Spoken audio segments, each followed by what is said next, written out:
সবার বোনের বাসায় তোমার কাঁঠাল নিয়ে যেতেছে একবার দিতে বুঝছো। কি যে প্রশান্তি গাছের ছায়া হইতে পারে আমরা ফিল করছি। এই জায়গাটা একদম ঘন জঙ্গলের মতো, উপরে গাছগুলো এতটা ছড়ানো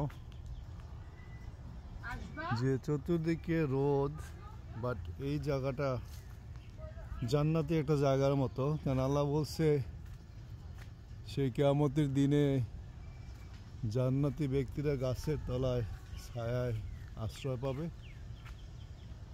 এরকম একটা আশ্রয় জায়গা দুনিয়া থেকে ফিল করা যায় যে সেই চরম গরমের ভিতরে আল্লাহ কিভাবে গাছ দিয়ে মানুষকে ঠান্ডা রাখবে বা ভালো রাখবে। চতুর্দিকে অনেক রোদ, কিন্তু এই জায়গাটা গাছে ভরা, কোনো রোদ নাই, প্রশান্তিতে ভরপুর। গাছে পাখিও গান করতেছে। তো এই হলো গাছের যে একটা উপকারিতা মানুষের জীবনে, দেহকাল পরকালে এই জিনিসটা ফিল করা যায়। গাছের পাতা, বাতাস আসলে একটা প্রশান্তির জায়গা। গাছের এই নিচের আশ্রয়স্থল। তো আল্লাহ এই জন্যই হয়তো কোরআনে বলেছেন যে কিয়ামতের সেই কঠিন গরমে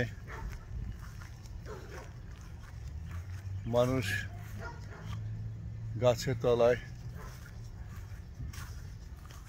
আশ্রয় পাবে, যে আশ্রয়টা তার জন্য খুবই প্রশান্তিকর হবে।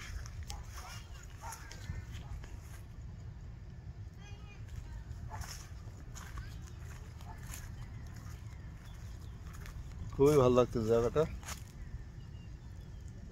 উপরটা একদম গাছে, মনে হয় যে একটা শেড করা বা ছাদ করা।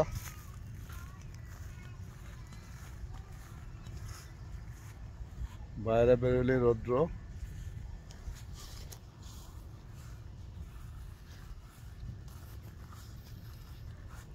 কি পরিমাণ গাছটা, যে হিউজ পরিমাণ ঝাপুরা, অনেক পাতা।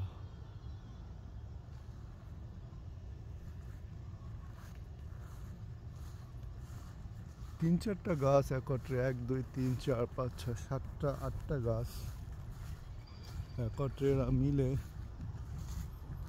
উপরে একটা ছাদের মতো তৈরি করেছে। যে ছাদের কারণে উপরে সূর্যের যে তাপ, এই তাপটা নিচে আসে না।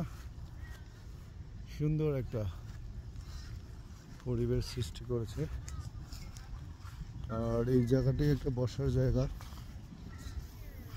এখানে বসে মানুষ একটু চা কফি নিয়ে আসে, বসে বসে খায়।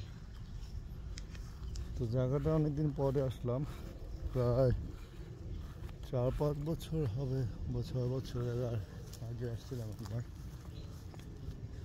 এই যে গাছের বিশালতা।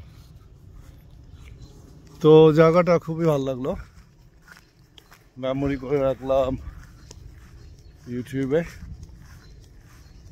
অন্য কোনো সময় দেখা যাবে। খুবই ভালো, নাইস প্লেস।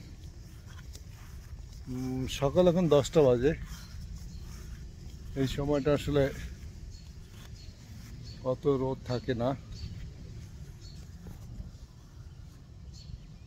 আর পার্কের ভিতরে সুন্দর একটা বাতাস থাকে।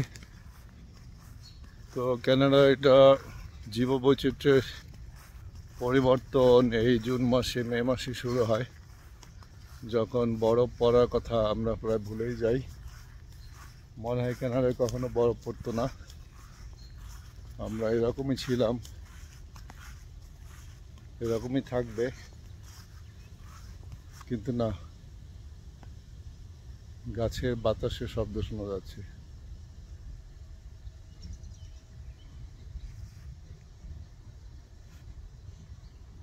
দারুণ একটা আবহাওয়া।